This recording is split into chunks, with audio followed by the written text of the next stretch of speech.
when I hear the word God back then, I would think the puppet master, the punisher, the rewarder, whatever that is, just supreme, this deity, the supreme being that controls everything. But now when I hear God, and it took me a long time to even say the word, I look at it as my higher self. I'm part of everything, as you are, as everyone. So when I hear that, that's the highest aspect of myself. Not saying in an egotistical sort of way that I'm God, but that part of is in there. So it's connecting to your higher self every day. So when you connect to your higher self every day, your decision-making becomes different. You're making your decisions from a higher place. So before, when I used to make decisions, it was from a very low place. I was going out there making all the wrong decisions, right? I was dumbing myself down with alcohol and therefore making these terrible decisions. So it lowers your frequency. What meditation does, it allows you to connect to your higher frequency. You raise your vibration, you connect to your higher self. Therefore, your decisions are, if you have a decision to make and it's here or here, you're gonna make the best decision for yourself. With no limitations, what does your perfect day look like? What if it's possible to live like that every day? Would you wake up after 9 a.m, have perfect health, maybe fire your boss, have the money and freedom to do what you love most? The world is your oyster. Where would you be? Who would you be with?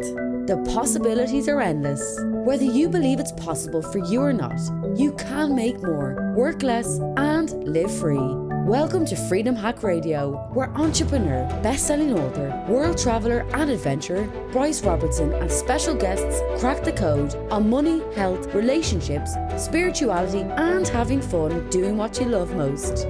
Be inspired to create your own self-designed freedom lifestyle. Welcome back to Freedom Hack Radio. I'm your host, Bryce Robertson, and today, my friends, we have a very special guest, Mr. Monk Coleman. And before I introduce Monk, for any of you watching or listening right now, I have a very important and serious question to ask. Do you truly live the freedom trinity of financial, time, and location freedom? Do you truly live in fulfillment with a balance and growth in financial wealth, health, relationships, spirituality, and having fun? If any of you answered no to either or both of those questions, then you need to subscribe to this YouTube channel and this podcast now and take control of your freedom. Because if you're listening or watching this, you absolutely deserve to live free and live fulfilled. So do yourself a solid, subscribe now, and take control of your freedom. Why? Because you downright bloody deserve it. So for those of you listening for the first time, welcome to Freedom Hack Radio. I'm your host, Bryce Robertson. Thanks for joining us. You will not be disappointed. And for all of our freedom hackers out there, welcome back. Today, my friends, we have a very special guest, Mr. Monk Coleman. Monk is the author, transformational coach, public speaker, personal trainer, and 3 times natural physique bodybuilder. Monk grew up fatherless and very poor, eventually slipping into a life of substance abuse and crime.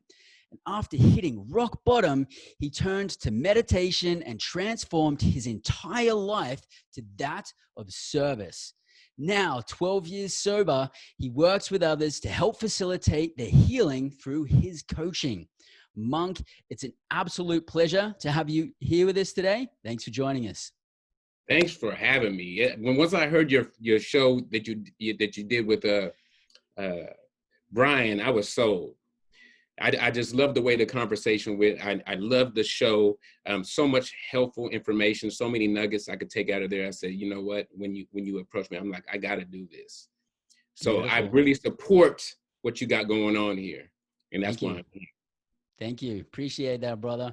And look, man, I know you've had a bit of a wild ride in your life. You've been up to a few things, and given the current moment that you are today, what's given you the most gratitude right now? Well, learning to love myself was the biggest thing that through this whole transformation is the biggest thing that happened, because without that, whatever you do, it's not going to be the best route for you. So all the things I was doing before was out of insecurity and lack of love for self. So having that love for self means you can also love others. You can be a better father. You can be a better husband. You know what I'm saying? You can treat yourself better. You can treat your temple better. You treat people better in general, walking through life. So the love for self and the compassion that comes along with it. That was the most important thing I've received or reconnected to, because it's always within us through this meditation and transformation process. And I think that most people don't love themselves the way they should. And that's why we do things externally, not intentionally to hurt ourselves, but we end up doing things to hurt ourselves in our progress in life. Yeah, that totally makes sense. And I'm looking forward to unpacking that as this conversation unfolds. I just want to wind back the clock a little bit for us. And can you unpack for us what it was like to grow up in a household without a father? Well, I never really thought it had an impact on my life until I got older. And then I looked back and I started to understand the subconscious programming that we all go through. So from birth to 7, what you experience at that time, inside the house, outside the house, what you see, what you hear, the people that are around you impact you tremendously, right? So I didn't know that. So as I was growing up, I was like, oh, my father, he died when I was 4 years old. No big deal. People say, oh, I'm sorry. It's like, don't be sorry for me. So at the time, I didn't realize it had an impact on me, right? I always wanted to have a father because everybody else, not everybody else had one, but at least they had some type of male role model in their life, whether it be a step or my own entire life, there was not a male in the house. Literally none. Literally none, Okay. right? That was a stepfather for a while, or, someone that could, mentor me or whatever. So I didn't know what it was like, but I knew when I went to my friend's house, and some of them had some pretty stable, households, I started to see what other people live like. Okay. And I started to really miss that father thing, the guy that can show you how to fix things, the guy that can show you how to, when you're in sports, how to say, okay, this is what it is. Just continue, don't stop, give you that fatherly encouragement that I didn't have. Mm-hmm. So a lot of times when I was good at sports, and if I didn't get my way, I was just like, okay, well, I'm just going to quit this, right? Where if I had a father, they would say, no, you don't quit that. Them lessons that only fathers can give you. I hear things, a lot of women saying, I'm the father and the mother. You can't be. You can try your best. Yeah. But you can never be that. You can never fulfill that role. But because a female has not had the experience of being a male and having that experience, and we can only teach from having the experience, right? Absolutely. And we're made different. Mm-hmm. We're made different, period, right? We both have our feminine and masculine parts of us, but we're just made different. Mm-hmm. I always say that the men are they live more from the ego-based place, and the women are more, from a spiritual place. They have more of a connection. Sure. But having that father to push you through those hard times and to give you support, I really, looking back, I missed that. Mm-hmm. So as I was growing up, I just had my mother, and there were 7 of us. Wow. And yeah, it was a big, and we were the products of the system our whole life. We just welfare kids, dirty little mm-hmm. welfare kids. So even when I would get in trouble, the way a man would take care of the issue is different from the way a female would take care of the issue. Mm-hmm. You know what I'm saying? So that had an effect on me too. So I got to a certain age where I wasn't afraid of my mom no more. Mm-hmm. And I was still pretty young. Like we'd get our whoopings and our beatings, and one day I just laughed. I laughed at her, like you can't hurt me anymore. And you had a bit of a rebellious edge to you, where you're just like, all right, man, I got this. Right, absolutely. To where if there was a man around that could not beat me, but I would be intimidated or fearful just because of that presence. Maybe I would do something different. You know what I'm saying? I had no, as far as getting punishment, I had no problem of what would happen if I did whatever I did. So as like a 5-year-old, I was stealing from stores. Wow. I was already getting into a lot of trouble at that age, running around with a friend of mine. We go to stores, hit up stores, even with my brothers and sisters, we didn't have money. So most time we're stealing candy and things like that because we didn't have it. And people always say, everybody has the same opportunities. But when you don't have something, it forces you. Poverty creates crime because you need to get what you need to get, even though you're very poor. So especially with the systems and the redlining and the stuff that happened, especially with the Black community, you put people in this in poverty in a state where they cannot buy outside of this area, and it creates crime, and crime creates violence. So it's a lack of having something, right, that creates this dynamic. Sure. And so like the other kids, were they all just like game on? They're like, yeah, let's go like steal some stuff. Oh yeah. Like Oh man. I remember one time we went to a store and we were all stealing, and they knew we was in there doing it because we were some little dirty kids, and they knew we wouldn't have no money going in the store. And so we just had our little system where we would walk around and start stealing stuff. Then we, sometimes we get chased out. Hey, yeah, and we just all start running. So yeah, everybody was in on it. Christmases weren't really Christmases. You was always excited, but then when it came, you didn't get anything that you wanted, right? Santa Claus wasn't real in the household. So without the father, you're also not having that other income that's coming in. So it's very stressful. And at times I used to blame my mother for things. And then I realized having 7 kids with no father in the house, just a simple fact that we even had things to eat every day. Right? We never went hungry, but that's a miracle right there. So, there's so much love that I have to give for that woman because I couldn't have done that. 7, no help. Isn't that monumental? I mean, I talk to entrepreneurs and about the challenges of being an entrepreneur and all these sorts of things. And then I think about like a single mother, especially with like 7 kids, like that's a really huge challenge, and that's going to be stressful, and you don't have a break, man. Like you've got to take your hat off to your mom. That's huge. Yeah. She didn't have a break at all. And the oldest one was 20 years older than the youngest one. Wow. So she had, so you see what I'm saying? So there was always 40 years parenting. There was always kids. It was never a break. It was never a break. Yeah. So as I got older, I got my mother, she took us to church. She wanted us to act right. So she took us to church. Okay. And like I said, from 0 to 7, you get in your program. So as I'm getting programmed, the way I think about money is a program, living in that lack state. What I thought about relationships, right? There was no relationships that weren't dysfunctional that I saw. It was a single parent household that I saw. And she took us to church because she wanted us to, become saved and be Christians. So we went to church 3 times a week. So what happened as I was getting older, I realized what I was really bad at a young age. And then I realized the consequences of my actions through church, through the church's eyes, right? Okay. The church that I went to. And you know what the consequences are, right? Heaven or hell. Yep. So, and I think this is such a terrible thing because a child shouldn't be living in fear. And it's a fear-based teaching. So they're saying if you don't do what you're supposed to do, the ultimate punishment forever is here for you.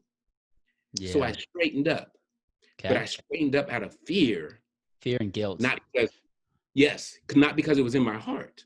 Okay. Right? So I straightened up. I tried to stab I think the last time I really got in trouble, I tried to stab my brother when I was like 6 or 7. Wow. Right. So we had got into it, and he was 4 years older than me, and I couldn't beat him at the time. So I just opened a knife and started swinging it at him, and I got a lot in trouble. When I went back to church, they was like, you shouldn't do that, blah, blah, blah. God doesn't want that, whatever. But around that time, I started to straighten up, and I was straight until my later teenage years. Okay. And when I got my hormones start kicking in, right? So one of the rules in our religion that, this form of Christianity that we were in is you can't have sex before you're married. Okay. Yep. My hormones are starting to kick in. I'm starting to turn into a man, right? And I'm thinking to myself, like, I can't do this. I mean, I really, girls, I mean, that's all I'm thinking about at this time. Either that or you better get married pretty soon. Right. Or get married right now. You know what I'm saying? So I was still kind of 1 foot in and 1 foot out at this time. And then finally I was like, I'm so feel so guilty for what I'm doing. I'm like, I'm just going to go all the way out. I'm going to go the opposite direction. So if I'm going to get punished for this, I might as well do everything, right? You're just going to paint the town red, man, and just go for it. That's it. So I was basically like, well, if I'm going to go to hell, I'm going to go on my own terms. I'm not going to tiptoe around and make mistakes and still go when I can just do whatever I want. You're going out guns blazing. Exactly. Let's go out with a shootout, right? So this is what I did, man. And going back to the fatherless thing, all the people I started to hang around with, they didn't have fathers either. Okay. So now we're teaching each other. We're teaching each other what not to do. But teaching each other, this is what you should do. Reinforcing with each other, hey, man, this is the deal. This is works. Absolutely. So it's like the blind leading the blind. It's like a bunch of rogue teenagers that with no guidance, no direction, that are teaching each other. Mm-hmm. So I started selling drugs in my later teens. I started selling crack cocaine. Okay. And I started drinking and womanizing and just doing, started carrying guns. I started doing all these things, and I knew it wasn't me. That wasn't me. I was doing something to fit in to the environment and to connect with the people I was hanging around with. And like you're with these women, right? And you're not doing this based off love. You're getting your rocks off, right? And probably feeling like a bit of a hot shot too, because you're like, cranking up on numbers and hey, yeah, I got a goal on Friday night, and then next Tuesday night, yeah, we're all good, man. I'm the boss. So you've been there. I've been there. I've been there. I had that experience myself. Yeah. Yeah. So, it's like bragging rights, Yeah. You come, you're talking to your friends. Oh yeah, I did this, I did that. It's all about validation and being accepted. Mm-hmm. And, I look like this now, but I used to be quite handsome back in the day. So it wasn't an issue. It wasn't an issue for me, right? Back in the day, that's one thing that I was blessed with. Mm-hmm. To be a part of this role I was playing, this story I was creating about myself. Okay. And it played a major part in this creation. So going forward, everything just started to elevate. So as far as the drug dealing, I was very small time, just doing what I had to do to make money, to have money in my pocket. Mm-hmm. Because at that time, the way I was living, I wasn't going to get no job. Mm-hmm. So I was just, supplementing my income with this. And the drinking started to become more frequent. We would go get boxes of 40s. I'm talking about boxes of 40 ounces. Mm-hmm. And we'd set them down. We just start cracking them. We drink them all day. I started smoking cigarettes, weed, the drink. I never got into doing drugs, just selling drugs. But still, there was no father figure around. So now we're looking up to the generation above us that's doing exactly the same thing that we're doing. Mm-hmm. Okay. My mom can't stop me, right? She always says, I'm worried about you. I'm worried about you. I'm worried about you. There's nothing she could say to me that's going to stop me living the way I'm living. Mm-hmm. And I never felt like I had a purpose. I always felt like there was something missing. And I knew it wasn't the church, going back to church, but still at the same time, because that was my program, I still had fear. I had an underlying fear of it. Mm-hmm. So being so uncomfortable, I always wanted to drink to take any of these fearful thoughts or negative things out of my life. Drinking put me into a state of presence, but it wasn't a real state of presence. It was from a drug that put me to the state, right? So that's why people like to drink so much. That's why we have addictions, because we want to get out of our current state. It's actually more like a coma, isn't it, really? Like you're present in a coma. Yeah, absolutely. Sometimes you don't even remember what you did the night before. Yeah. Right? So to get out of our current uncomfortable state, addiction comes in all forms. Sex, drugs, shopping, eating, which people really don't get right now. Because eating is a huge addiction, but it doesn't have the negative connotation that drugs or alcohol has, even though it's killing more people than drugs or alcohol. Yeah. You see what I'm saying? So it's what society deems as okay. Oh, he's just an overeater. No, that person's running from something. It gives them some type of comfort. So anytime that person's eating, it's bringing them to that present moment with that food. just like it's bringing me with the alcohol or the next person with the drugs. And were you eating well at the time? Would you say Oh, you were no, eating well? no. I wasn't doing anything well at the time. Mm-hmm. I was being a liar. That was doing that well. I was being a cheat. I was being violent. What else was I doing well? Nothing that was good for me. Nothing that was serving you. Nothing that was serving. One thing that I did stay connected with was weights, believe it or not. Okay, awesome. So, I mean, I would even go to the gym with a hangover. Okay. So for whatever reason, and I think it was all ego based, I just wanted to look a certain way so I can therefore keep doing what I'm doing. But I was still there, not because it was a love for my body or, taking care of myself. It was all, superficial. Okay. But even though it was superficial, it was still giving benefits to me as far as my body. Yep. So now I'm getting to the point of really being depressed and going, what am I doing? So everything increased because when something's amiss, when something is not aligned, you think maybe if I do more of it, I'll get to that place of I feel okay now. I feel complete now. Mm-hmm. And just like a perfect example of someone that makes a certain amount of money, they say, I want to make $1 million. And then they do it. And now the goalpost moves. Yeah. It's always going to move. Yeah. Right. They still got the same problems. They still got the same shit. Everything. You haven't really connected to your purpose. Mm-hmm. You're just thinking these external things are going to, it's going to make something go click and you're going to be happy and be okay and have peace in your life. But it doesn't. And that's what I was doing with the women. So if I get enough of them, somehow it's going to be click, I'm good. But it never happens. You never make enough money.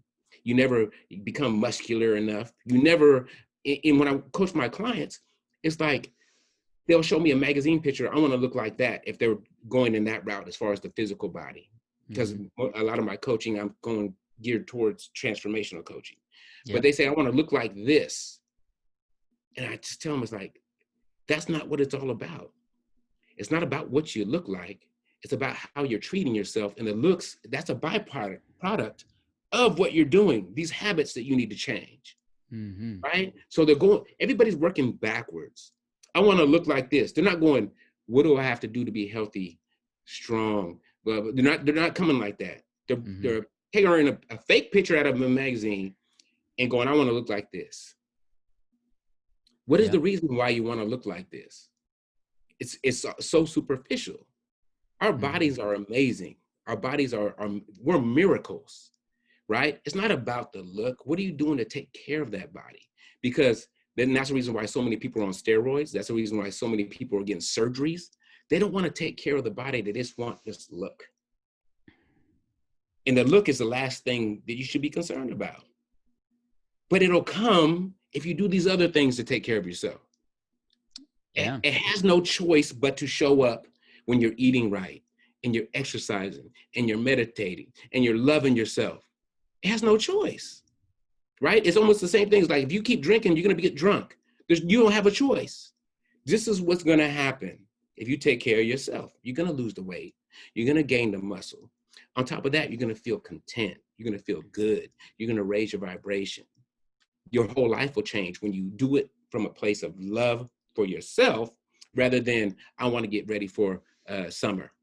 I want to get a six-pack for summertime. Yeah. So it's really where your focus is as far as that goes. So as I continue forward, all my relationships were dysfunctional, going back to zero from birth to 7 years old. They looked just like what I seen. Everything looked just like it, right? I heard my father had an alcohol problem, a violent problem. He was a womanizer. He was all these things that I thought I would never do. In my in my conscious mind, I didn't want to be that. Yeah. When my mom says, I'm worried about you, you're turning into your father or something along those lines. And I was drunk when I came in and she told me that and I was like, well, yeah, whatever. But looking back now, she literally seen my father in me because of my actions, what I was doing. He died at 36. Wow. That's young. and they say either he from his drug and alcohol abuse, or they said when I got older, they said someone might have done it to him. Oh, But either wow. way, it was because of his lifestyle that took his life. Mm-hmm. Right. So I look back and now I'm my father, and I don't know where I'm going. At this point, I'm in my 30s and I have 5 kids already. Oh, okay. So you're in your 30s, you got 5 kids already, and you're still heading down the wrong path. Still, I mean, it went from doing that to being like the party guy, still selling a little bit of stuff, still really ego-based life, you know, getting cars and doing that whole thing, thinking it's going to make me feel content and whole. Mm-hmm. And it never did. So I had to come to a crossroads. I came to a crossroads. I didn't have to. So before I knew about my last child, Ishiana, Mm-hmm. I was getting ready to go party in Miami for a whole week. So we show up there, and before I even start drinking, her mother, I said, because we were not trying to get pregnant, we were leaving it up to something higher, whether it happened or not, right? So we weren't trying and we weren't not trying. Okay. We're just letting it happen. So before we started to go in and start drinking and doing our thing, I said, why don't you check? And I don't even know why I asked her, because it was like, after we had this conversation about trying, not trying, it literally was like a week before that. Okay. Right. So something told me, like, you should check first before we go hard all week and do whatever we're going to do here. Okay. She checked. She was pregnant.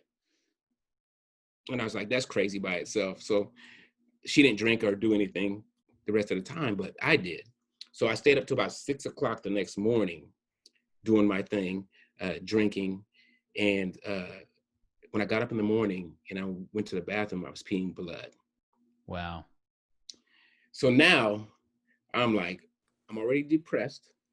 I'm already, hey, you know, anxious all the time. And alcohol is my crutch, because alcohol brings me back to a state of, oh, like, I can deal with life now, right? Mm-hmm.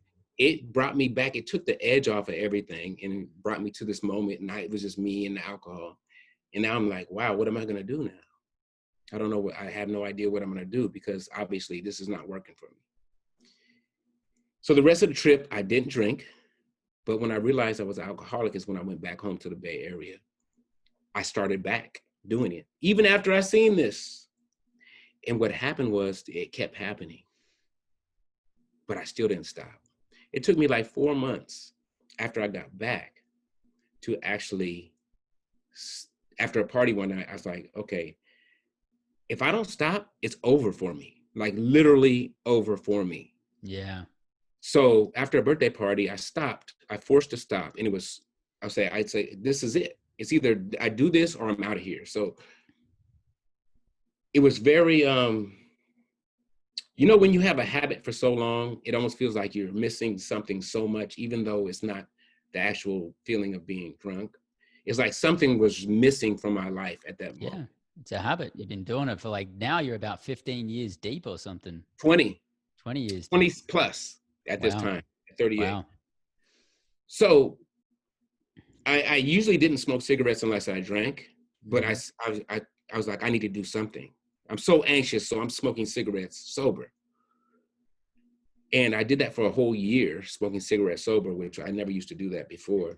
But I was about maybe 5 months into sobriety. I'm doing pretty good, but the thoughts, the random thoughts, the anxiety, the really having to deal with my shit, right? Yeah. Really having to deal with what comes up without help. I became short, I became angry, but what I did was, I don't know how meditation came into this, I don't even know how I thought of it, but I tried the church. Matter of fact, after I stopped drinking, before I stopped drinking, I still knew something was amiss. And I went back to church one time. And when I went in there, I was like, I wasn't feeling any love at all. I was like, nah, that ain't for me. So I just went out, kept drinking and doing my thing. So meditation came up. I don't know how it came up. And then I started sitting. Now, everything starts coming up now. So every time I sit, A million things are coming up. And I started out very 5 minutes, 10 minutes, whatever, but I stayed with it. I was like, I need help. And for whatever reason, I didn't quit on that. So usually going back, like I said, if something I didn't like something, I just quit. If it wasn't immediate gratification, I just quit. Like I said, if I had a father, he might have pushed me through it. But I was like, I don't know what else to do, so I'm going to continue doing this. And what happened was it started to change the way I think. So I started to think about people different. I was still short. Believe me, it was a few years in when I met my current wife, and she said I was still the angry Black man, right? I was still short. I was working through all this unhealed stuff within myself. All the guilt, the shame, the blame, the victim identity, all this stuff, I'm working through it all without my helper, which is alcohol. Mm-hmm. So it was a tough thing to do, and but I continue to do it. Because you're actually facing it now. Because you're not facing it when you're drinking and hitting the drugs and all that. You're taking your mind off all that crap. Right. So whatever you resist persists. Right.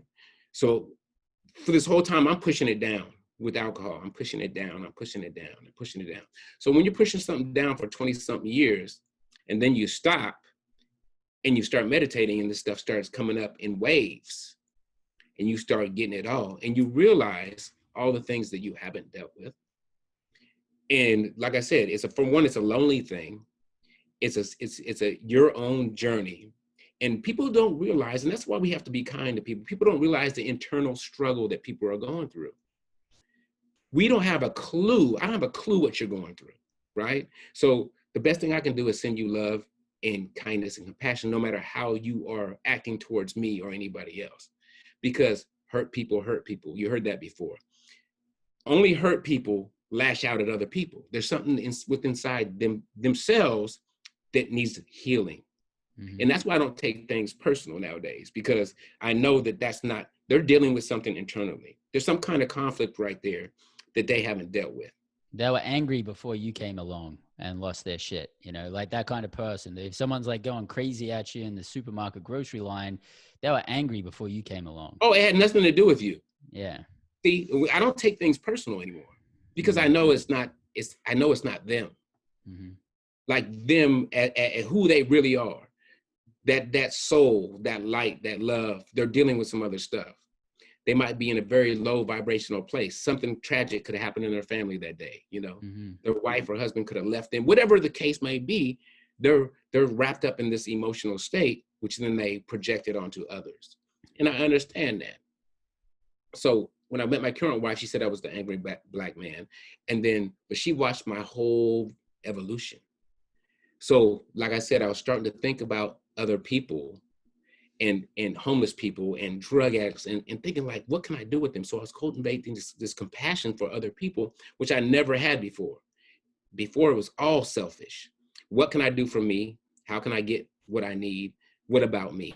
That's all it ever was.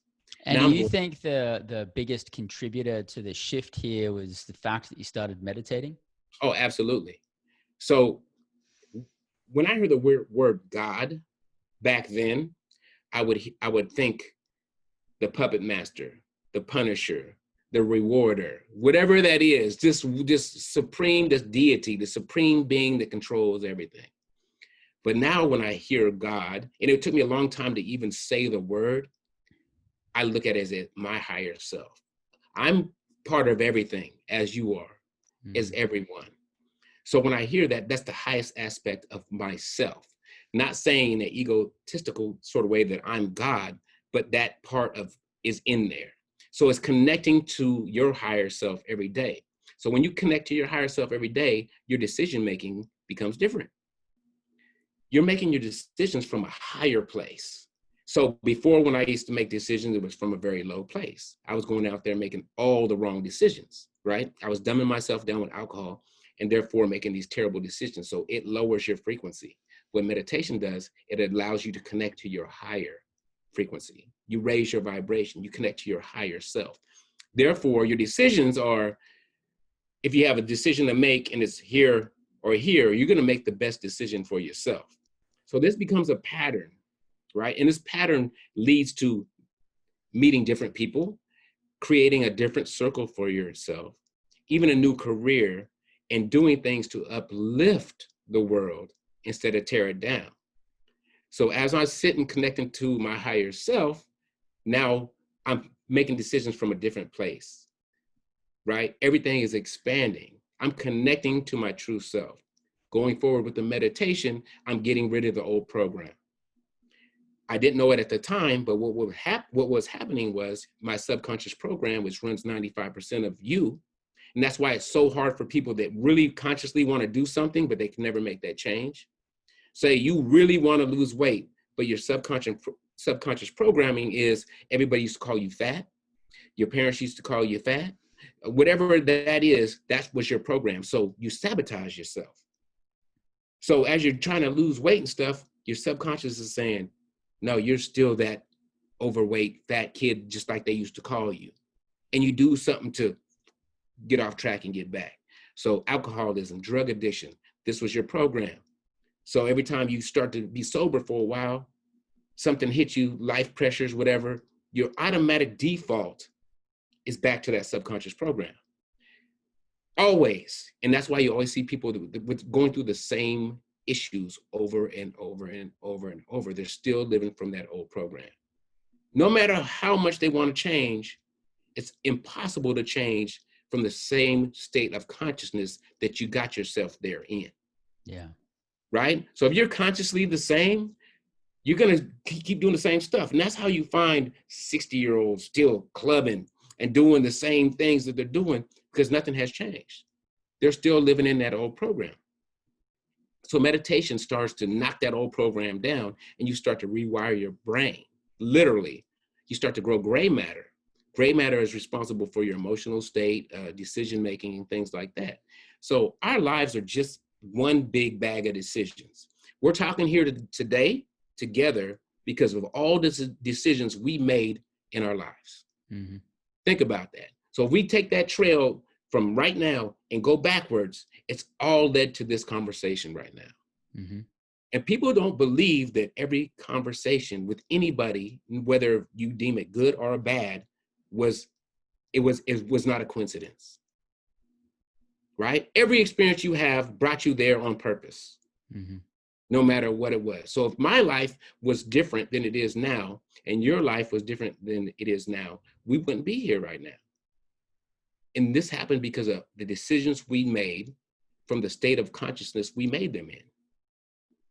So, and then what happened was 3 years into my meditation, guess what happened? Take a guess. 3 years into your meditation, did you actually find yourself? No. No. So this is a crazy part. So 3 years into my meditation, I'm eating an omelet in Jack London Square in Oakland, and no meat sounded good to me, right? No meat. I was like, usually I put bacon on there or have some sausage or something mixed in there, but I was like, no meat. So my friend that I was with, she said, "Are you a vegetarian?" And I was like, "Yeah."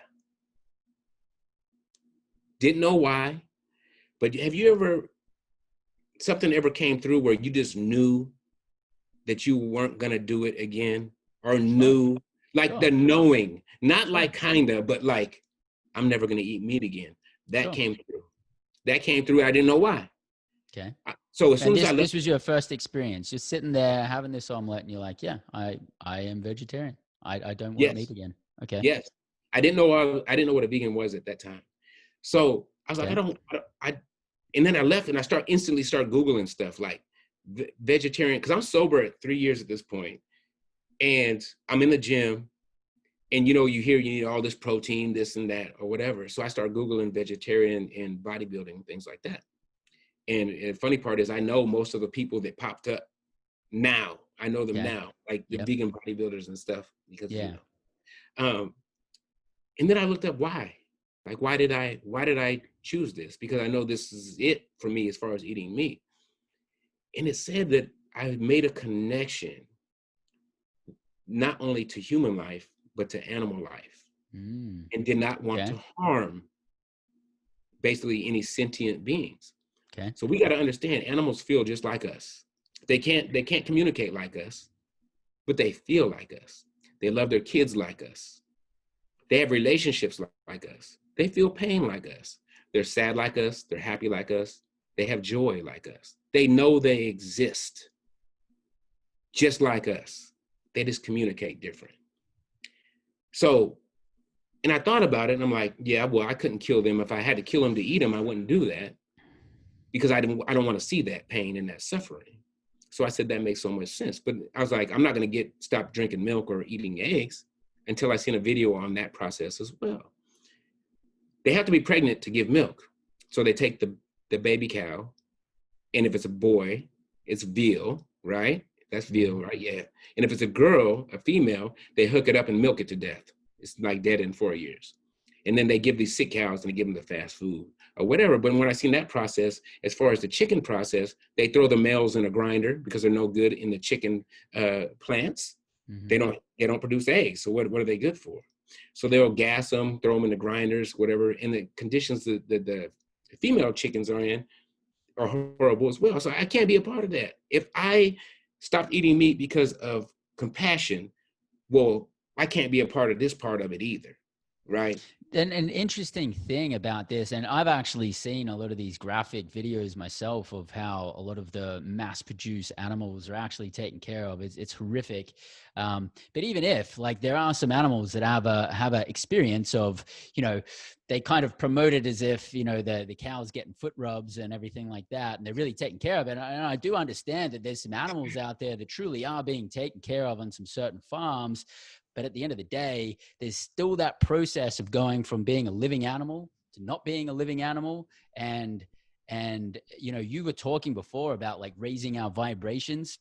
And when an animal goes through that experience, I just have the big question mark of like, it's got to be a shocking experience for the animal. Even if they say it's humane, they're still going through like that shock of death. And then how does that get transferred into that animal's body and then transferred into our mouths when we're eating it? We've got to take on that shock, even if it had the life of, being washed with like soap suds and foot rubs and all of that. There's still that like death experience with the animals as well. You are 100% right. And I tell people this all the time. Everything is energy. So there's certain people that might rub you wrong, or everybody's had an experience where they don't like the way the energy of a person in the room or someone they may know. Every time they get around them, it feels uncomfortable. But that's energy, and that's real. Mm-hmm. There's nothing that's not energy, including your thoughts. That's how thoughts create things, right? Mm-hmm. The energetic stamp on that thought. Yep. So as soon as they become fearful, and that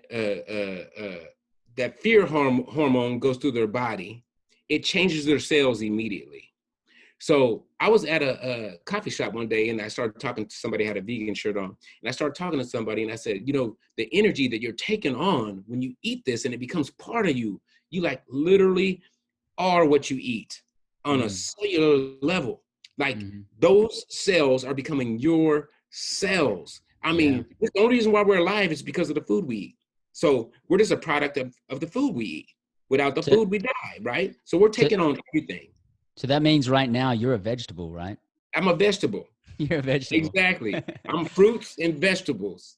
Yeah. Yeah. So when you take on that, not only the growth hormone, not only the antibiotics, not only all the things that they give it, the food they give it and whatnot, you take it on the energetic state of this being. So I know a couple people that when they stopped eating meat, they stopped having anxiety.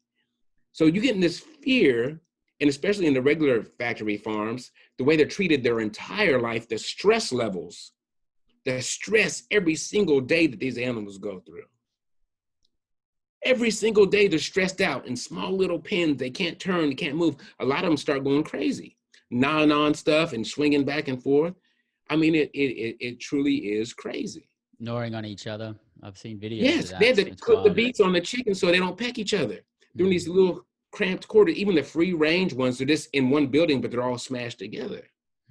So their feathers are falling out. And it's crazy. So 3 years in, I became a vegetarian. And then going forward, I became a vegan. So this was all happening organically. So when I started this meditation, right, I didn't go, what is it going to do for me? I just said, well, I'm going to do it. Mm-hmm. And now that I look back at it and I watch a lot of, podcasts and things like that, and do a lot of research on my own, all the things that happened to me, I now go, I know why it happened. Yeah. So if I would have looked at what meditation did for you at first and really got into that, which I didn't, I would have maybe tried to guide myself in that direction. But all this stuff happened by itself. And then I look back and go, okay, this is what happened during this time. So, like I said, I started to love myself.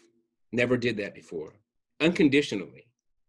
So when you love yourself unconditionally, the people around you benefit.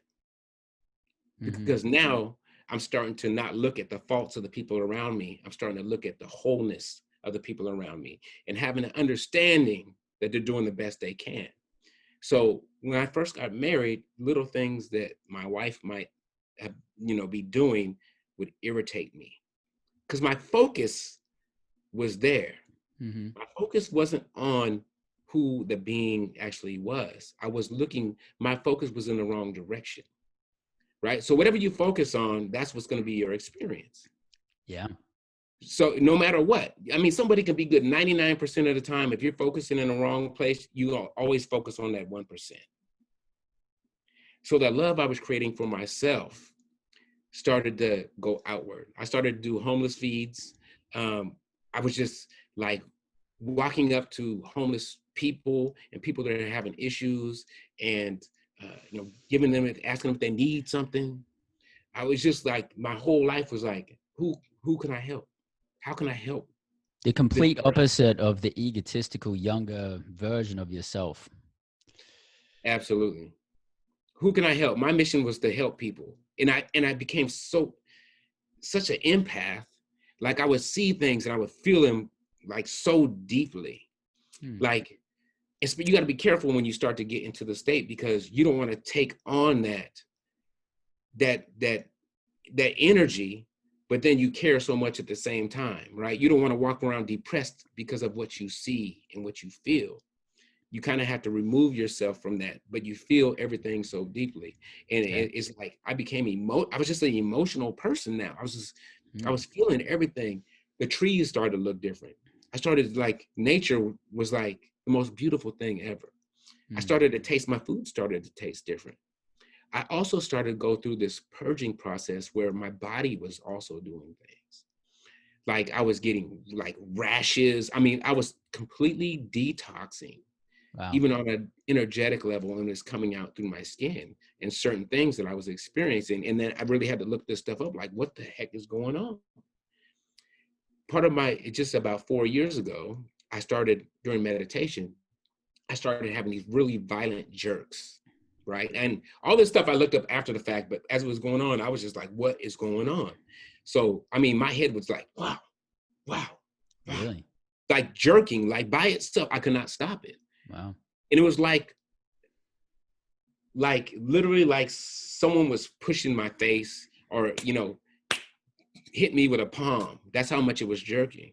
And it went on for like a year.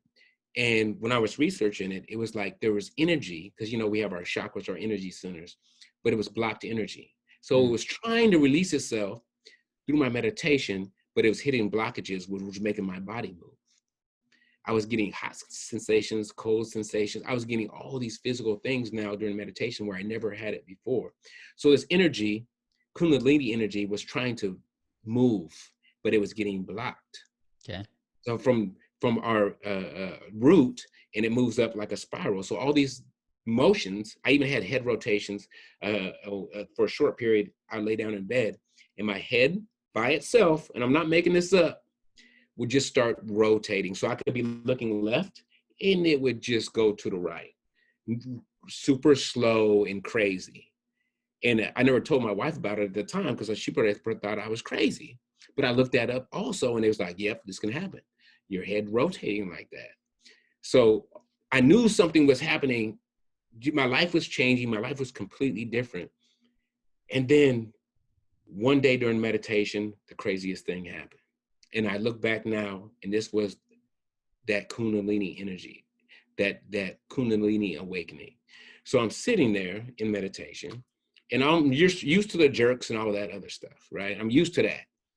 But my stomach by itself started going way out and way in and way out and way in. Almost like, you know, the people that can pull their stomachs way into their spinal cord and then move it way out to like they're bloated. Like the My Indians. stomach was almost moving that much by itself while I'm sitting down. I'm like, this is crazy. What is going on? So I'm in meditation. My stomach's doing that. No pain, no nothing, just moving, just in and out and in and out. And after that, the jerks stopped. So my jerking stopped. What happened was the energy made it through.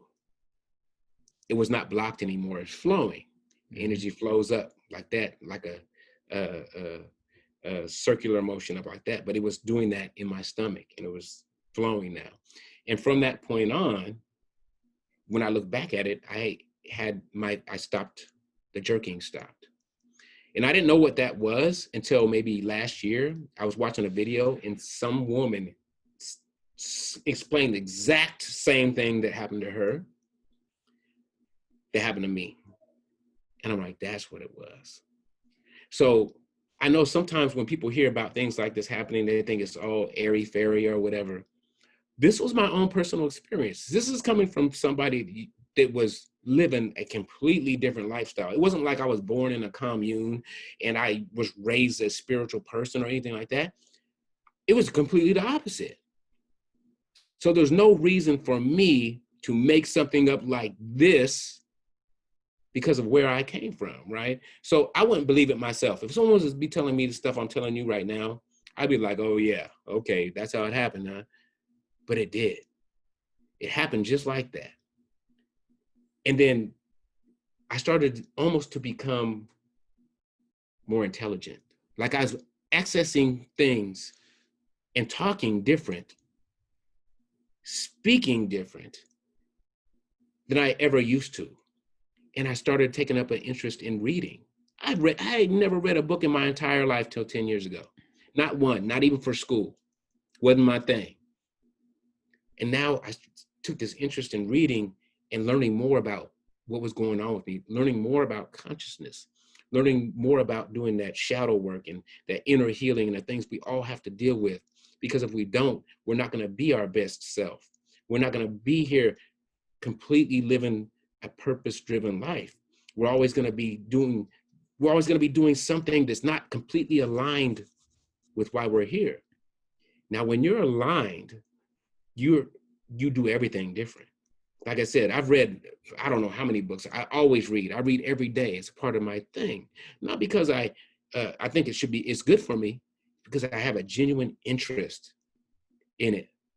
I want to learn now. Before, I didn't want to learn nothing unless it was illegal, you know. And the way I talk, the way I communicate, it's completely changed. The way I go ahead. Yeah. So like when you said, when you're in alignment, would you say that your experience is that when you're in alignment, like life's just working for you, like everything's just falling into place and it just freaking works? Well, Is that your alignment, experience? well, everything is always working for you, no matter if you're in alignment or not, because it's trying to get you into alignment. So a lot of the hardships we have is because we're not in alignment, and it's trying to get you there. Okay. Through these experiences. It's trying to wake you up, right? So a lot of times when things start out and you go through these difficulties, they're fairly light. And then they start to get heavier and heavier and heavier. And this was my experience looking back. Mm-hmm. Like I ducked and dodged prison so many times, I thought I got away with something. But in actuality, I didn't. Maybe if I would have went there, I would have had to face myself at that point. Yeah. Being alone in a cell, right? Without the things I used to have. Maybe I would have done that. You know, back then I'm like, phew, I got away with that.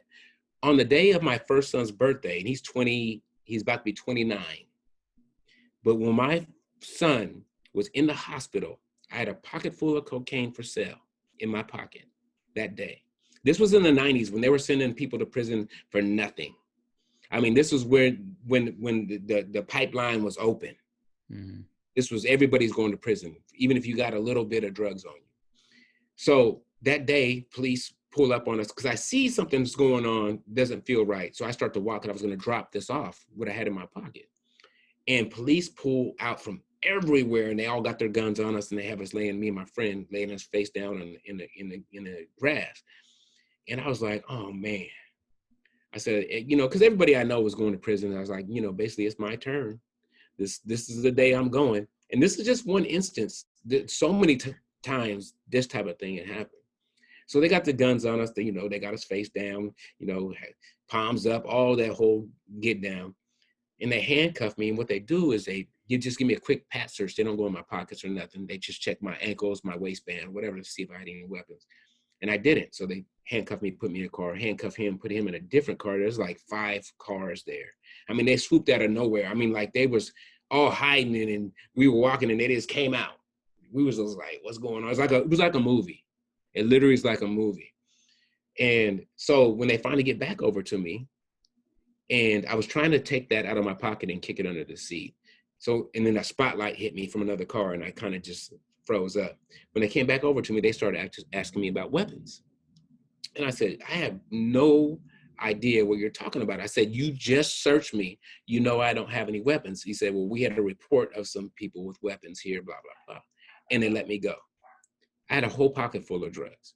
So many times this happened where I thought I got away with something, but in actuality, I didn't. This thing that I really believe if they would have took me to prison that day, that I would have been in a different space after I came out, right? So everything in the universe is happening for you, whether it's good or it's bad. It's there to get you somewhere. It's to redirect you. So I can say that last thing that happened to me when the drinking thing, I could say that was the worst time of my life. But guess what happened because of it? It transformed my entire life. It put me on that path. It was that point where I was at the crossroad. Without that, I would probably still be doing the same thing I'm doing right now, that I used to do, right? If I wouldn't have had that come to Jesus moment, if I wouldn't have had that you have to change moment, I'd still be doing it. I'd still be drinking. I would still have dysfunctional relationships. I would still be a womanizer. I would still be dibbling and dabbling in things I shouldn't. I would still be uneasy. I would still be anxious. I would still be depressed.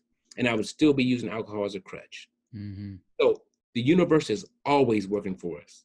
We just have to look, where is this trying to guide me? What is this trying to show me?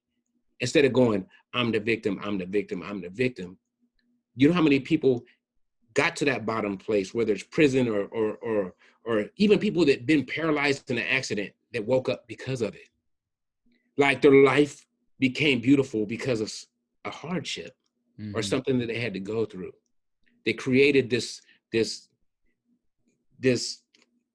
transformation within them, their inner self, not their outer self, but that inner self. That awakening happened only because their life got really, really hard and they didn't know what to do. So they had to go inside. And something that I find really impressive about you is, you know, so many people say that when you're 40, you're over the hill. And like on the 40th birthday, so many birthday cards say you're 40, you're over the hill, like everything's downhill from here. But yet you, in your 40s, you started as a bodybuilder. You started competing in competitions as a bodybuilder in your 40s. And you provided stiff competition for much younger people. And then you ended up in your first competition, you ended up placing 3rd, correct? Right. So this is how it went. So with natural bodybuilding, you can't take drugs, you take polygraphs, right? So if they ask you if you've been on anything within the last 7 years or 10 years, I think it's either or, then you can't compete. If you fail the polygraph and lied, you can't compete. If you win, if you get first, they take you immediately to the bathroom, they take your urine and they test it. So even if you're taking something you think is okay and it's not, it's gonna come up in the urine and you're banned for 7 years, I believe. Okay. So what happened is I got picked up by Clean Machine, my sponsor. They reached out to me And I'm so blessed to be a part of this team. Not only because they have great products, but the dude, Jeff Palmer, that is the CEO and the founder, just comes from a loving place. It's not about money for him. It's really about helping other people get to where they want to get. So I got picked up, and within 5 weeks, I was in that competition.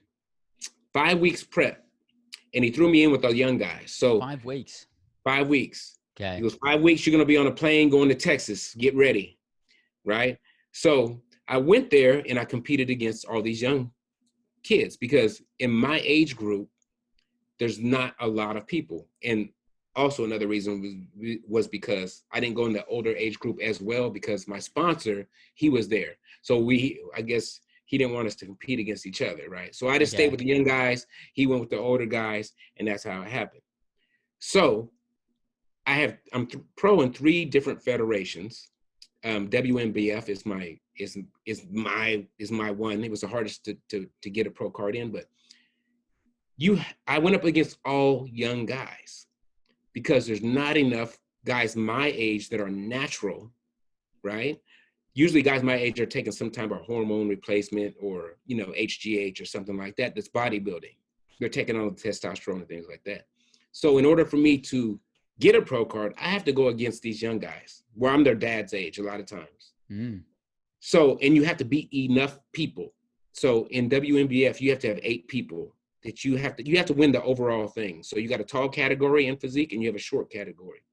Whoever wins out of the tall goes against the one from the short, and whoever wins the overall gets a pro card. So I did that 3 times with these young people. And when I go there, I like to speak to these young guys because they all think that meat is where it's at. Meat is the only way you can get your protein. Now, I'm not saying this to talk about myself, but I'm beating them at almost 50 years old without meat.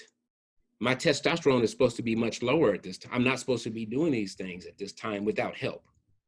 And I'm just on a simple plant-based diet and taking BCAAs and some protein. Can I do something here while we're talking about this? And I want you to keep talking, but can I pull up a picture? I've got a picture of you up on stage. Just so I can show our viewers well, which one did you get? Let's see.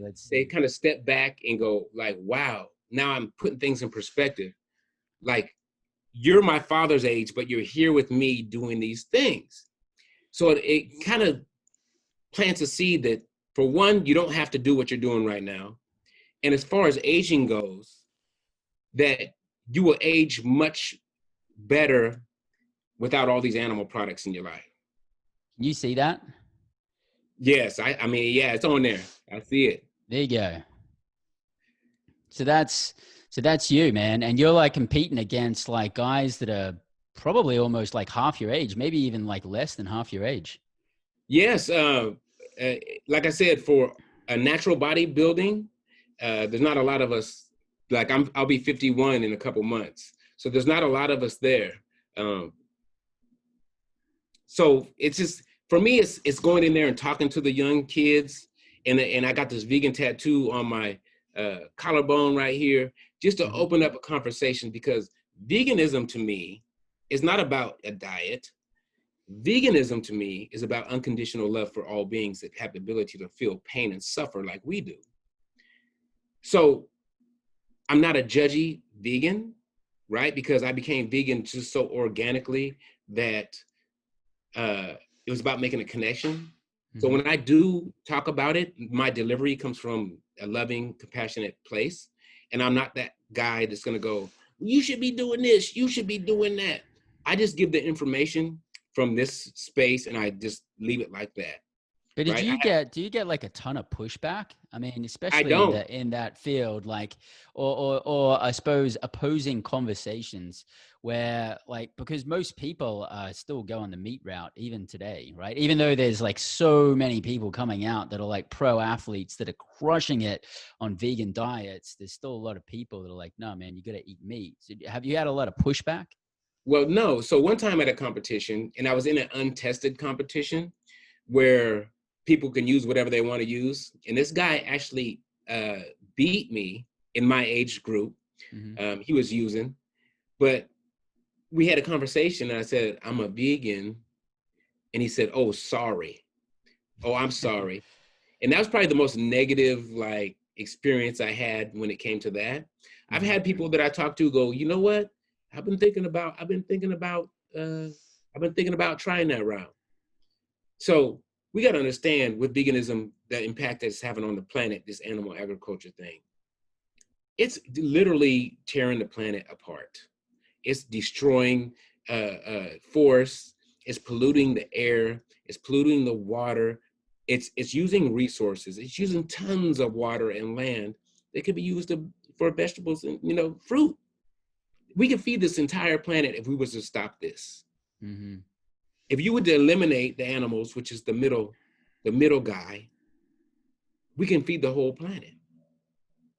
And just in that sense, like if you're an environmentalist and you're not a vegan, what kind of environmentalist are you? Because you have to understand the damage that it's doing, right? We're going to other countries to raise this cattle for food and clear cutting land and using tons of water and resources to feed and give water to these animals just so we can kill them and eat them and they can make us sick. It doesn't make any sense and it's not sustainable. And the interesting part about it is it goes back to programming. It's like society, the Western world has been programmed that meat is part of our diet. And like, I remember growing up and there's a lot of advertising about having milk. Have milk, it makes you strong, gives you calcium, eat meat, meat's good for you. And people, like the concept of people living and performing on a vegan diet maybe 20 years ago would have been almost unheard of. But now we're seeing it like all over the place. And you can speak from experience of being a professional athlete and performing really high level on a vegan diet. It does work, but people need to be reprogrammed to understand that, okay, so the things that you're getting from your meats, you can get them from vegetables. You just got to know where to get them from and how to eat. Is that something that you train when you do your coaching? Yeah. So with Google, it's so simple, but if you're still living that old program, it doesn't matter. Right? It doesn't matter how much information that you give somebody. It's like telling a drug addict, drugs are bad for you. Yeah, I know that, but I'm not going to stop. Mm-hmm. Right? That's their thing. So there's so much information out there. If you don't want to learn how to do it, it's because you're choosing not to do it. It's not that it's not out there. Right? It's just you are in that old program. So there's so many connections to food. So holidays, you'll eat a certain way. It might bring back memories of your grandma or whatever. So you're emotionally attached to these foods that you've been eating your whole life. So to give them up feels like you're really missing something. And that's just because you're set in your ways, in them old ways. So just to switch up your diet, you're going, man, I'm really missing this. So you have to completely shift from that old story and create a new story. And the thing about it is it's not as hard as you think, right? So when you start to change, your taste buds change in like 2 weeks. So the stuff that you think is good, like right now, if we went to eat McDonald's, we'd probably throw up in our mouths, right? Absolutely. But back in the day, it was delicious. I can't even smell that anymore. The smell makes me sick, right? When I walk past the meat aisle, the stink, it smells like death. My senses are so heightened now in this state that I'm in that I can actually smell how rotten that meat is, where before I could not. So we got to completely change the way we do things in order to keep this diet. That's why so many people diet and they fall off. They diet and fall off. This is not a diet, a vegan. It's a belief. So there's a plant-based, that's a diet, right? Plant-based is a diet. Veganism is a belief that animals shouldn't be treated the way they're treated. They shouldn't be used for things. Like they're not here for us, they're here with us. People say, oh, what would you do with all the cows and all? Well, eventually they'll die, but we just keep making more. You see what I'm saying? What would you do? They just overtake the world. No, they wouldn't. We're mass producing these things. We're growing pigs, hundreds of pounds in like 6 months with these growth hormone. Yeah. I mean, it's completely insane now, but before, I didn't know any of this information. Before, this wasn't my reality. Before, this was so far out of my reality, I didn't even put it together that animals are killed to eat them. It's such a disconnect because we look at food as food and not where it came from. And that's why a lot of times they call meat something else other than what it was, beef. You know what But I'm saying? how many times have you had this conversation with people and people like, man, I don't even want to think about that. I just want to enjoy my steak. And that's true. Right. Like people don't want to think about it because if they know if they think about it, they won't eat meat. Yeah, there's a connection there. Like I said, if you want to stop eating meat, go to a slaughterhouse. Yeah. I promise you. You're done with that. Yeah. And I feel sorry for the people that have to take these type of jobs or feel they have to take these type of jobs because they're really on an emotional level, they're super impacted by death every day. Imagine 6,000 cows, I think 6,000 cows a day at Farmer John's in LA go through that process. Wow. And what if you're the guy that's doing it? Yeah. You know how numb you would get? You know how on an energetic level, what that would do to you? I couldn't No even one, imagine. no one even wants to see that in the video, Yeah. right? People want to run away from the truth. Oh, don't show me that. Why? This is what you're eating. Yeah. Why wouldn't you do that, right? Why wouldn't you take your kid there to see this or witness this? Why wouldn't you? There's only one reason, because deep down, you know this is not right. And you know it would traumatize your baby, right? Because you know it's not right. When they see this, they're gonna completely be traumatized by this. This is the reason why you take them to apple farms or go to pick fruit. That's why you take them there. You don't take them to the slaughterhouse. If you can't show something, this is my motto now. If I can't show something to my kids, I shouldn't be having anything to do with it. You see what I'm saying? If my 12-year-old daughter, if I can't show her the way I'm behaving or what I partake in, then I'm not going to do it. And I believe you've been a good role model because, I mean, you yourself, you have actually had some articles written in Vegan Fitness magazine on you, I believe, a couple of times. And also your daughter, Eshiana, she's also been in Vegan Fitness magazine as well. And she's had a lot of publicity and a lot of media because she herself is an athlete. Yeah. Do you want to share a little bit about that? Yeah. So Eshiana, that was the one that I found out she was pregnant before the next day when my bleeding issue started, right? So I really believe she came here to save me. I know it sounds crazy, but I believe she came here to save me so I could show her how to do it, right? So she came here to save me, and I came for my transformation, and I was to guide her, not tell her what to do or make her a certain way, but the love that I found within myself to show her that part. To show her how to live your truth and to be a purposeful and loving and kind and compassionate human being that I never was before with my other children. Don't get me wrong, I love them, but I didn't know how to be that. Going back to having no father, how do you know how to be a father when you don't have a father? What does that look like to you, right? No one's there to play with you or show you how to communicate with your children, and then you just kind of try to figure it out. Yeah, you figure out how to do this. The love was always there, but not knowingness was there as well. I didn't know how to do it. So, what was I just talking about? I just lost track real quick. You were talking about Eshiana and how Eshiana. she's an athlete. So anyways, I was here to show her and to teach her, and she teaches me as well, right? So she was one of my biggest teachers.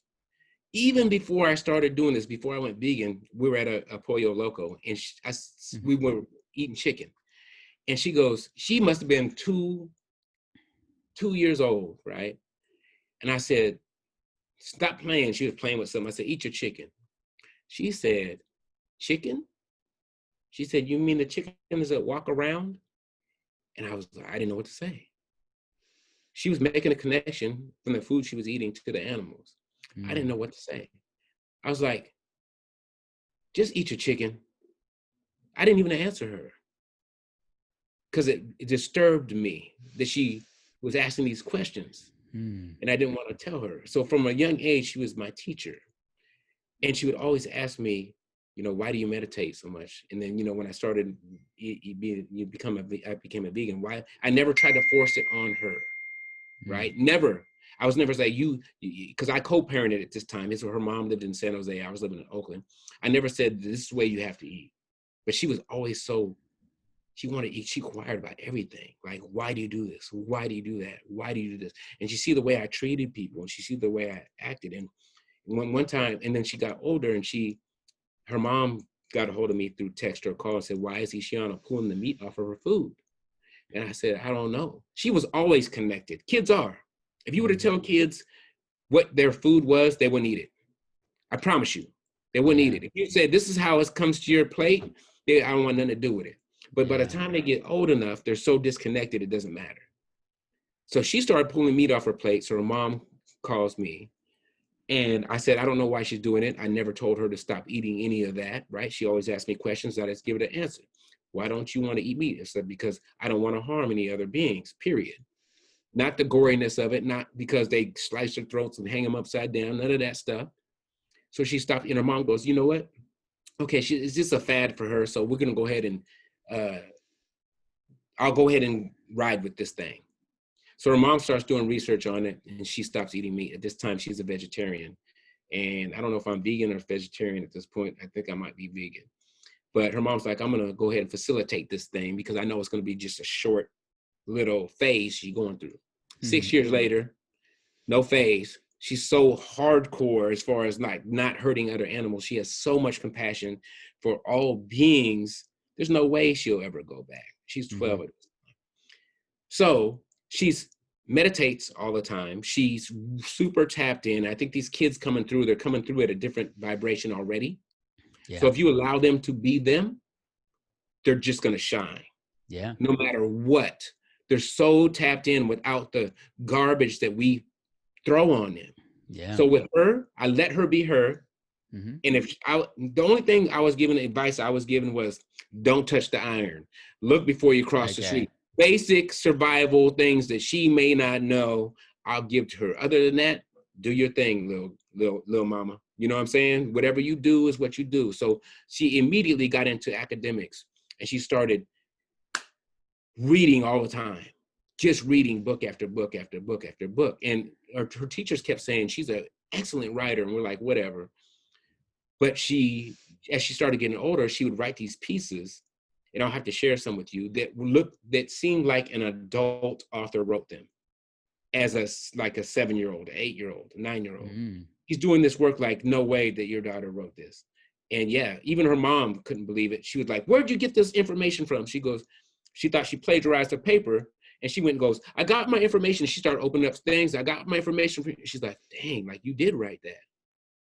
So she was just so tapped into those academics and learning. She wanted to learn everything. She even went as far as like learning about crystals and energy and all this on her own.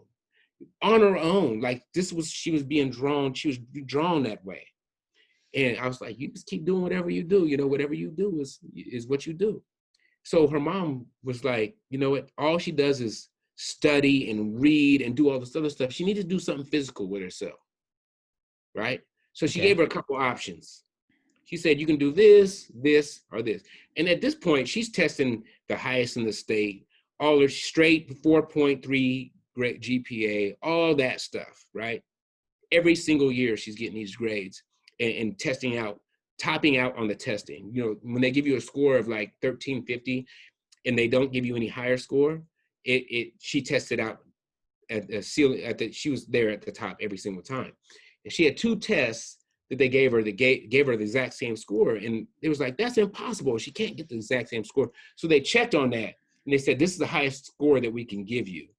She actually was higher than that, but we could only give her this score. So I think she's a genius. That's what people are saying as far as her IQ goes. So he's like, we got to get her not out of this, but shoot, she has to do something else. She can't just sit in here. Even though she wants to do it on her own, we can't just have her in here just, Albert Einstein-y out all the time. She has to move her body, right? So she gave her balance. Right. So she goes, she chose this tumbling class. Now, what I'm going to tell you, you're not going to believe. she couldn't do a cartwheel when she got into this tumbling class. Not even a cartwheel. Her cartwheel was sideways. You know those kind?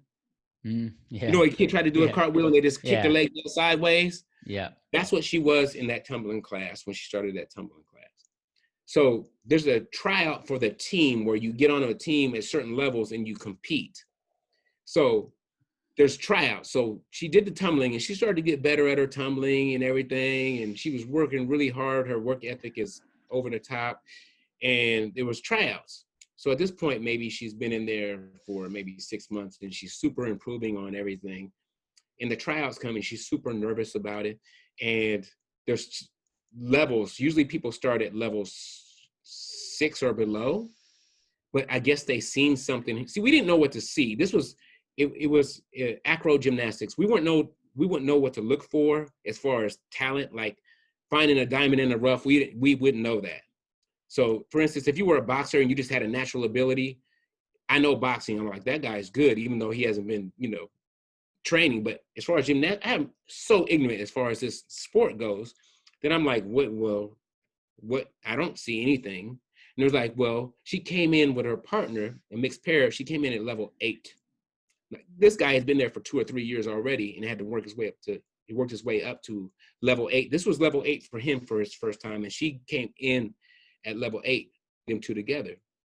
So they went that whole year without losing at level 8. Next year they came in level 10. So now she's doing crazy stuff. I don't know if you've seen a video of her doing her stuff, flipping and doing crazy balance. It looks like Cirque du Soleil, right? She's Olympic level. Like she's, and then that same year, the second year, was at level 10.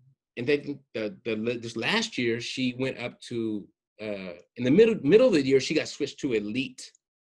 So elite is a whole nother animal, right? It's a whole nother animal. So her and him are now elites going into the third year. 3 years. So most of these kids started when they're very, very young, and it takes them a long time to get to that point. So they get to the elite level, never losing the entire time on any level. Not one time did they lose.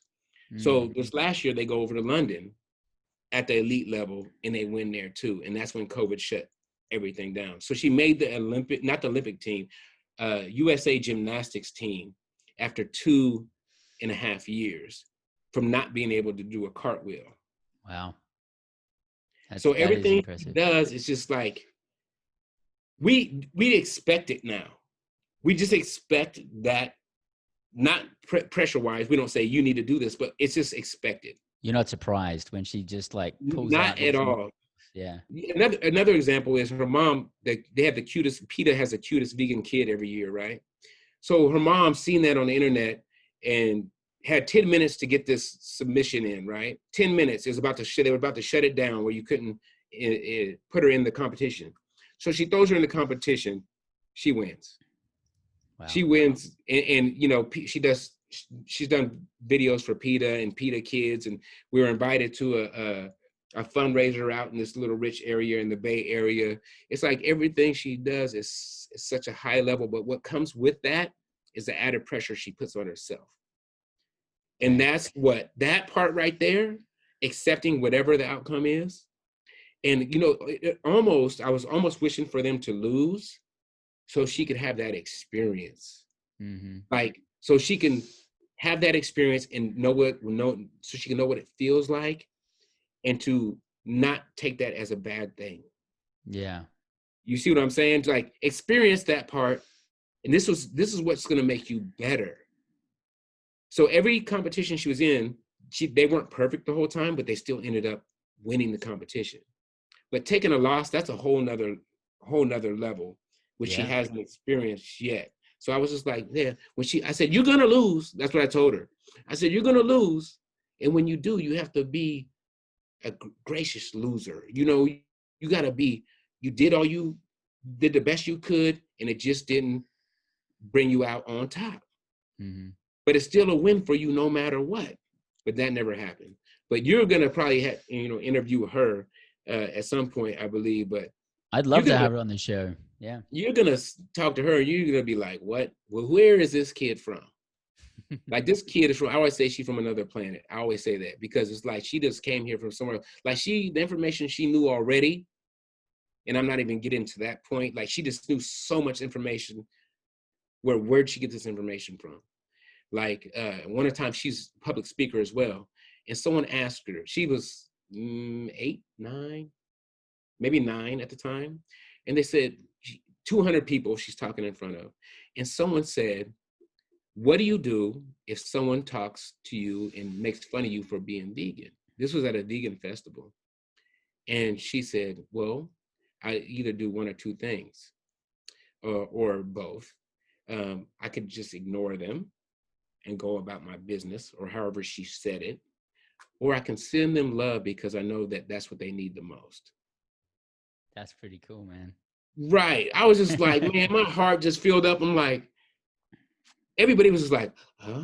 Like the audience was like, what did she just say at 9? Like, it took you 40 years to come to that conclusion, and man, she gets busting it. it out. She gets it. She had no prompting. She had no skit ready for this. She had no answer. This was just random people just asking her questions. And that's what she came up with. Like, she lives by that motto. And my heart just got so filled up when she said that. It's like, this is what the planet needs right here. Mm-hmm. If these kids get this at a young age, that when she gets to be an adult, it's going to be, this world will change. This world will be the world that everybody wants. Mm-hmm. And it starts with us being that example, or allowing our kids to blossom and not give them the beliefs that people are less than or different just because they're different than you, that we are, actually different, when at their core we're not. These skin suits that we have on, they are so insignificant, right? Just think about this. The color of your skin, and your skin is just a thin layer that covers your entire body, will have people treating you. And it blows my mind now. Back then, it didn't really blow my mind, but have people treating you different. Like, you are different. You deserve something different because of melanin, or the pigment in your skin. And to me, that blows my mind. Like, you're going to judge me on this. This is your deciding factor of whether that I should live or I should die. And it blows my mind now. But I know those people that believe this, that's not them. So at the same time, I have understanding for people that think like this, because if I was raised in that environment, look, I played out everything that I seen in my environment. Yeah. So if you're raised in a hate-filled environment, if this was your reality, until you realize it's not, you're going to continue to carry that on. And not only that, pass it on to your kids. Yeah. So I understand that. So, like, with all of the experiences you've had in your life, Monk, and where you're at now, and I like to ask this of all of my guests, because everybody's got a different answer, but what would you say the ultimate freedom lifestyle is for you? Like, how would you say that that you're completely free? Your state of being is going to let you know. Period. How do you feel? Right? How do you feel on an energetic level? Just every day when you get up, what is that feeling that comes with you awakening in the morning? Right? Does it feel good? Does it feel bad? Do you feel stressed when you get up? Because when you are living that life and you're completely aligned, you're going to have a sense of ease, and you're going to worry less, and your concerns are going to be less, and you know what it is. So if you get up and you're stressed out, and your life is stressing you out, that means you're not aligned with what you're supposed to be doing. So a lot of times when we go choose a job because of money, we get that job because of money, but it's not what we're supposed to be doing. So we're completely miserable. So we spend all this time doing what we're not supposed to be doing because we think the money part is somehow going to make it all better, which it doesn't. But the sense of ease that your life takes on when you're doing what you're supposed to be doing is the indicator that you are where you're supposed to be. And that goes across all as far as your relationships go. as far as your friendships go, you know, as far as your romantic relationships go, as far as your job goes, as far as whatever you're doing, if it's something doesn't feel right, then you know that you're not supposed to be doing that. Yeah. So the ease is with you, things become easier when you're aligned. Your life becomes easier. Everything becomes easier. Not saying that you're not going to have struggles with your relationships or whatever, but it's different. You come from a different place. It's easy for you to get back to that spot of ease, even if you have a little disruption, and you're not going to stay in that state where it goes day after day, week after week, month after month, year after year. Life becomes not easy, but at ease. The peace that you live with is going to tell you whether you are on the correct path or you need to shift or pivot. And that's where you're living now. And I love that. And you're passing that on, and you're doing this through your coaching. And you know, so if you were to dial back, if you could go in a time travel tunnel and go back to meet your 20-year-old self, what would be the one thing that you would say to your 20-year-old self? Well, I always travel back in time. We didn't talk about that, but yeah, but I'll go back one more time. So what I would tell, because growing up, I was full of insecurities, right? I told you how I grew up. I was so insecure that I couldn't even stand up in front of somebody and say my name, because it was almost like all the eyeballs they knew my life. They knew my brokenness. They knew the way I was raised. They knew all of it. It's like everybody was judging me with their eyes, even though they weren't. But that was my insecurities. But we have to understand, we are coming to this world. We come in this world whole and complete. There's nothing missing. Nothing missing. First of all, I tell my 20-year-old self, you are enough. Beautiful. You don't need to get anything else. You are whole and you are complete and you are enough. The second thing I would say would be, since you are enough, you need to love yourself. You need to accept yourself, love yourself, drop the guilt and the shame, right? You came here, you are on purpose for a purpose. And those would be the two main things that I would say. You are enough. Everybody that's listening to this call, there's nothing missing. The only thing is missing is connecting to who you really are. Connecting to that part of you which already knows that you are enough, that you are whole and you are complete. Everything else that you're dealing with, that's ego.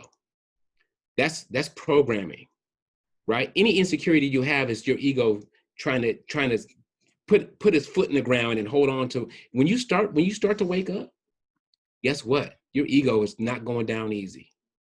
It's going to fight every step of the way to hold you to that identity. So it's almost like a birthing process. It's painful, but then on the other side, it gives life. Like real life, not the life you were working with previously, but you come to a self-realization what life is and how and what you're here for and the purpose that you're here for and the joy that can be there and the healthy relationships that can be there and the abundance and the prosperity that's there. And the transformation, like, I don't know if I told you, I don't know if you know, my book's getting ready to come out in January, but my book is entitled Love Over Fear. Love Over Fear. Okay. A Guide to Peace and Purpose. So we're working with, everything comes under these two umbrellas, right? Love or fear. So when we're living from a place of love, we're going to do things that reflect that. And when we're living from a place of fear, we're also going to do things that reflect that. So if you have a scale, fear's over here and love's over here, and you got everything in between. So when we're vibrating high and we're in a place of love, and I know the listeners right now, they probably experience this. When you are in such a loving place with a relationship, your heart is wide open. There's nothing else. There's no room for anything else there. You cannot hold love and fear or any other low vibrational emotion simultaneously. They can't be there together. It's impossible. If you're in a loving place, nothing else can get in. Now they can go back and forth, right? Something come in, but they can't be there together. They can't share space.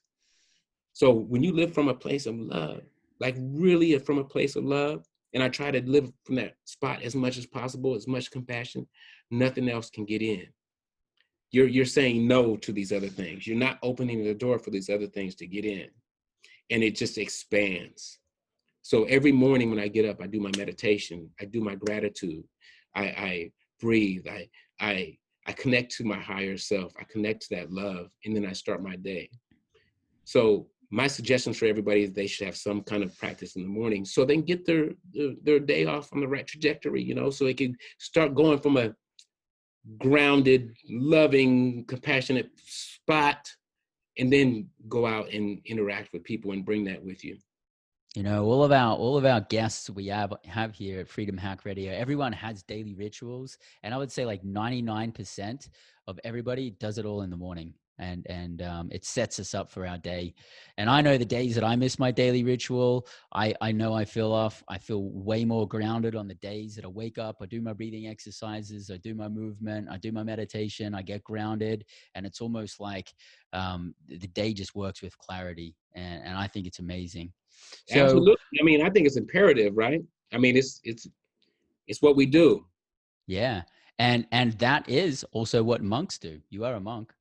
That's I what. didn't even tell That's you. I didn't even tell you how I got that name. I'm gonna have to tell you the next time. yeah. Hey, man, I really appreciate having you on the show today. So if people are to keep the conversation going, I know you've got coaching, you've got the book coming out, Love Over Fear. How do people keep the conversation going and keep in touch with you? So I think monketernal.com is the platform because I have all my social medias there. Mm-hmm. But my main social media is Instagram, and it's monk_eternal. Okay. But yeah, monketernal.com. Like I said, you can find all the things that I'm doing in there, and all my social medias as well, and my coaching, what my coaching is all about. Beautiful. And we're going to have you back, man, because there's so much more to talk about, so much more to dig on. Can I actually just pull up one quick photo? I've got one more photo. You're probably like, oh man, I thought I was going to get out of that. I got this one down here. You got a sword there. You rocking out the sword. Well, was that something that you guys had to do, or? No. So I actually, Yes. Look at so what that. happens when you win your pro card? That was my first pro card. They give you a sword, like you're Conan the Barbarian or something. So that was my first pro card. So that's why I had the sword. Beautiful, man. That's what Love they it. give you. That's Mm. awesome. Love it. Thanks for being such an inspiration. Thanks for doing what you're doing. You know, really love your story. I love that you're sharing this. I love that you're being vulnerable. You're out there, you're changing lives. You've got a message of love and health. It's absolutely beautiful, man. So, we've told you guys how to keep in touch with Monk here.